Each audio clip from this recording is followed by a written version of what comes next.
In honor of the late chef and TV host Anthony Bourdain, we're going to visit some of his favorite hangouts in New York to see why he loved them and what's changed over the years. Get ready for a food tour, Bourdain style. New York, New York. It's not just a place, it's an idea. It's where people come to make it big. I'm up for a late breakfast. We're in the Upper West Side. Where would Bourdain have eaten? I go to a place in my neighborhood, well, famed for just that. The legendary Barney Greengrass, the Sturgeon King. Oh, love the smell. It smells so good. Beautiful, thank you. All right. I tell you, places like this are a dying breed. These appetizing stores, this one's open since 1908. I don't know how it's taken me so long to get to the Sturgeon King, Barney Greengrass, but I'm finally here. You have a sturgeon platter, eggs and onions. What kind of bagel? Plain's good. Plain toasted? Yeah, please. How big is the sturgeon and Nova Scotia salmon? Is it good for two? Yeah, the platters are all for two. Oh, beautiful. All right, I want to order what Bourdain did. All right, 2 bagels with that. What kind? We'll do plain toasted. Both plain? Yeah. How often did Bourdain come in here? He was out of town a lot, maybe once every 3-4 months. Okay. Oh, I'm curious, was it always a big deal when Bourdain came in here? No, you get big people. Seinfeld coming in. Well, yeah, right, he's like a legendary character, Bourdain. Yeah. He always sat on the other side, mostly. So this is where Bourdain sat on the first episode he featured here about 20 years ago. But yeah, this is the background. This is like the classic appetizing store background. I feel like I'm on a Hollywood set somewhere, but we're in New York on the Upper West Side. This is where he sat, right here. This is Bourdain's seat. I think this is breakfast, lunch, and possibly an early dinner all in one. Serious seating. Yeah, well, I don't know if we're gonna finish it. It's for 2, so oh my goodness. They call this the Sturgeon King for good reason. And I do think in New York that the lox and Nova Scotia salmon get a lot more attention. But sturgeon is the king of smoked fish, according to Bourdain. We did the mixed platter here of both because I want to try both, and we're gonna eat it just like Bourdain did.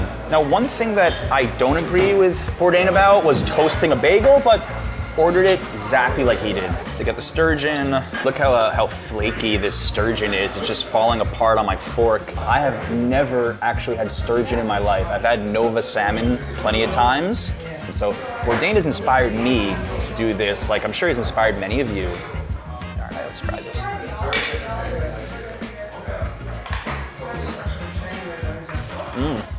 Now I understand why Bourdain liked this so much. Doesn't have as strong of a flavor as the Nova, and as he described it, it has a bit of like a buttery taste to it. A lot milder, but super, super good. This is a smoked fish for someone that isn't into every type of smoked fish. And that combination of the cream cheese, toasted bagel, balances out everything just right. You can even see the little fatty parts on the sturgeon just adding a little bit of extra flavor. And while Barney Greengrass is extremely popular with a lot of locals here on the Upper West Side and many people that have left New York, I just don't think it gets the international attention or the tourist attention that, let's say, a Russ and Daughters or a Katz Deli gets in the Lower East Side. And that's what keeps this place very charming for me. It honestly feels stuck in time. I don't think they've changed much, and I don't think they need to change much because things work here and everybody's happy. And with all these new school spots popping up in New York, it's nice to see institutions like this one that have been around for over 100 years still getting all of this community support. This is fantastic. It's actually one of the most memorable breakfasts I've had in a really long time in New York. I think what I loved most about Bourdain was his taste in restaurants, especially the local New York ones, yeah.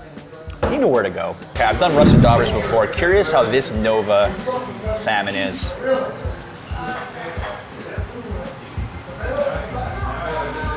That's good, but I'm going with their sturgeon. In fact, I think their sturgeon is one of my favorite smoked fishes I've ever had in my entire life. I think I would come here for the sturgeon over Russ and Daughters for their Nova salmon. Bold statement, but I'm enjoying myself. Get a choice of potato salad or coleslaw. Oh, I'm impressed. It's a shame we have 2 other spots to go. I don't know how we're gonna eat all this food. So if you don't know what an appetizing store is, these are very popular, particularly in the Lower East Side of Manhattan at the turn of the 20th century, where Jewish immigrants would congregate to get all sorts of fresh goods like smoked fish. And these stores are so rare today that if you want to get really good sturgeon, really good Nova Scotia salmon, you pretty much have to come to a spot like this. Cash only on weekends or personal checks. You know, I remember my mom used to walk around with her checkbook when I was a kid. There's still people up here who do that. $56. That's for 2 people, but I think just a little bit more than Bourdain spent back in 2002 when he filmed here. You want a super New York pastry? Mini black and white cookie, as New York as they come. I love this place. Why can't this be near where I live? Dude, thanks a lot. Great service, great experience. The one thing that's different since Bourdain filmed here over 20 years ago is the outdoor dining everywhere, especially these little outdoor stations with the rooftops. This is all post-COVID. So actually, more chances to get a seat at Barney Greengrass on a busy weekend. Going to Barney Greengrass, this is a destination spot. You could just pop in and get a bagel to go. You don't have to do the whole sit-down service. Highly recommend this. Bourdain, he had some good taste. Inside the Thompson Central Park Hotel, which in 2011, when Bourdain filmed here, was the Parker Meridian, he showed us one of his favorite burgers. In Midtown Manhattan is one of the city's great incongruities. You'd never know it was even there. Oh, nice.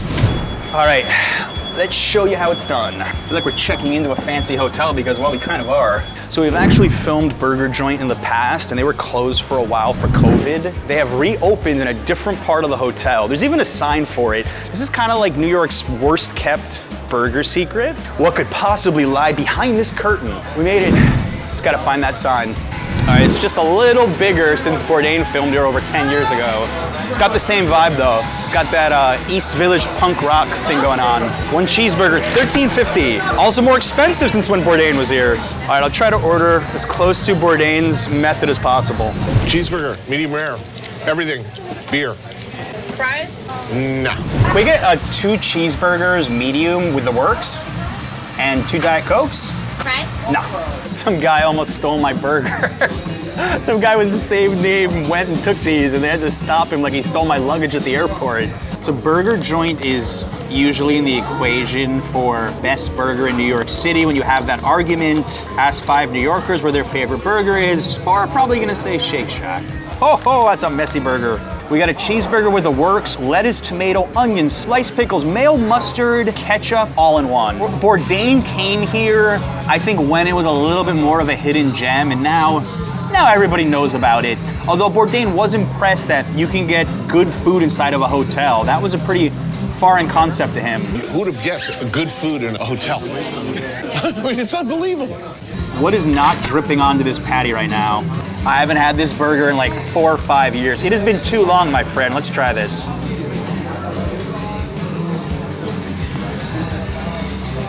Everything just works together perfectly there. Love the ingredients, love the patty. I mean, they're slinging these out left and right.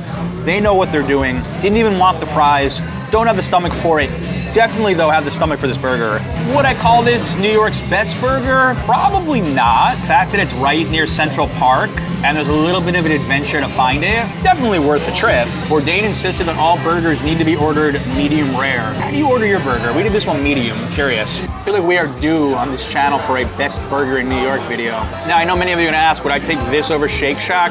I don't think so. Shake Shack better than In-N-Out Burger as well. All my California viewers, I know you're gonna hate me, but well, truth hurts. Even if you are eating it right by LAX, that's a cool experience, I'll admit, but yeah, I never fell for the In-N-Out Burger love. I like it, I don't love it. That burger is a bit of a paradox because you're in a very expensive hotel in a room that looks like it's cheap, but it's an expensive burger. So I don't know where to go with that, but it is good. And I do think it's worth at least 1 trip for that experience alone. And as usual, I respect Bourdain's taste.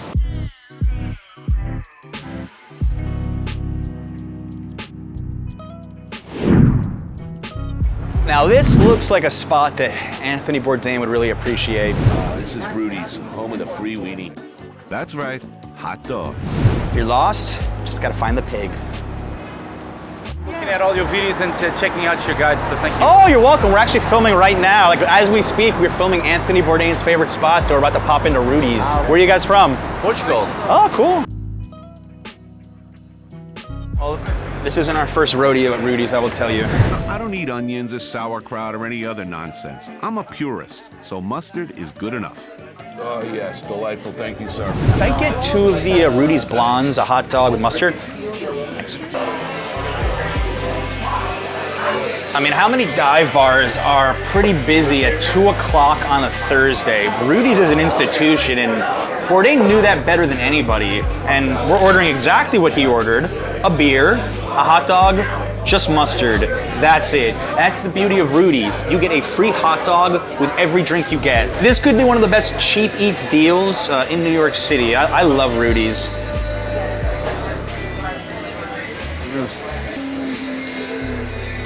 You know what? Their blonde lager's not bad at all. Their in-house beer. This spot is so popular with not only locals, but tourists, and they never raise their prices. Don't raise your prices if you're watching Rudy's, but I've never seen them raise their prices since I've lived in New York, and a true institution here. This is where I would take any first-timer visiting New York. Like, you have to put this on the tour. And I really respected Bourdain because he was a well-trained culinary chef eating at the fanciest French restaurants in the world, and he could easily come to a spot like Rudy's and get a hot dog and still enjoy himself. That's what made him special, I think. This beer's for Bourdain. This one's for you.